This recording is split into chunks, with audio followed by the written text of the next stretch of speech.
जानकी जीवन स्मरण जय जय राम. नाम हे रूपापेक्षा व्यापक आहे. समजा मी तुम्हाला प्रश्न विचारला की आनंद म्हणजे काय, तर एखाद्या आनंदी मुलाकडे बोट दाखवून तुम्ही म्हणाल की हे पहा, इथं आनंद आहे.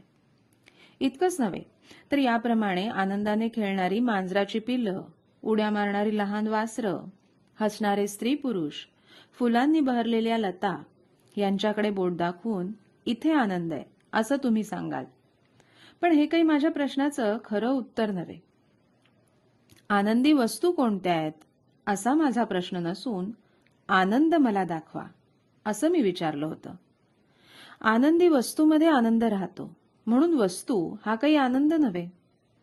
लहान मूल हेच जर आनंद असेल तर मोठे स्त्री पुरुष आणि मांजरीची पिलं आनंदयुक्त असणार नाहीत. अर्थात आनंद हा एकच असला पाहिजे, कारण सर्व ठिकाणी आढळणाऱ्या आनंदाला एकच शब्द आपण वापरतो. आपण जो जो माणूस पाहतो तो तो निराळा असतो, तरी सर्वांना आपण माणसंच म्हणतो, कारण प्रत्येक माणसामध्ये मनुष्यपणा आहे. तो आपल्या इंद्रियांना दिसत नसला तरी मनाने ओळखता येतो आणि त्याचं अस्तित्व मनुष्य या शब्दाने सांगता येतं. मनुष्यपणा हा शब्द आहे, हे नाव आहे, म्हणून रूपाला अस्तित्व नामामुळेच आहे. प्रत्येक वस्तूचं बाह्य रूप तिच्या नामामुळे टिकतं.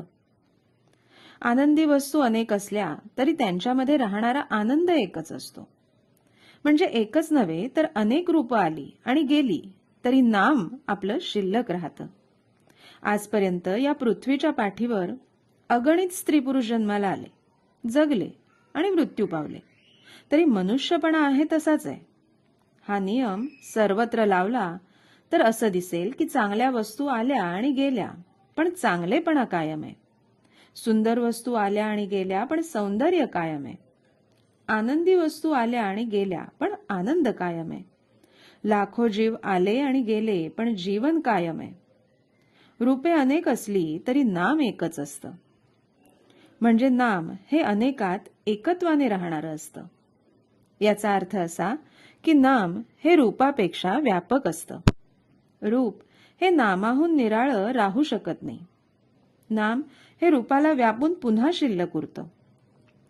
नाम हे दृश्याच्या पलीकडे आणि सूक्ष्म असल्यामुळे त्याला उत्पत्ती आणि विनाश, वाढ आणि घट, देश काल निमित्ताच्या मर्यादा इत्यादी कोणतेही विकार नाहीत. म्हणून नाम हे पूर्वी होतं, आज आहे आणि पुढेही तसंच राहील. नाम हे सत्रूप आहे. नामातून अनेक रूपं उत्पन्न होतात आणि अखेर त्याच्यामध्येच ती लीन होतात. शुद्ध परमात्मा स्वरूपाच्या अगदी अगदी जवळ कोणी असेल तर ते फक्त नामच होय. म्हणून नाम घेतल्यावर भगवंत आपल्या जवळ असल्यासारखाच आहे. तात्पर्य, माझं बोलणं प्रत्येकाला कळतं. ज्याची जेवढी तयारी असेल तेवढं त्याला कळतं, पण वाया कुठेच जात नाही.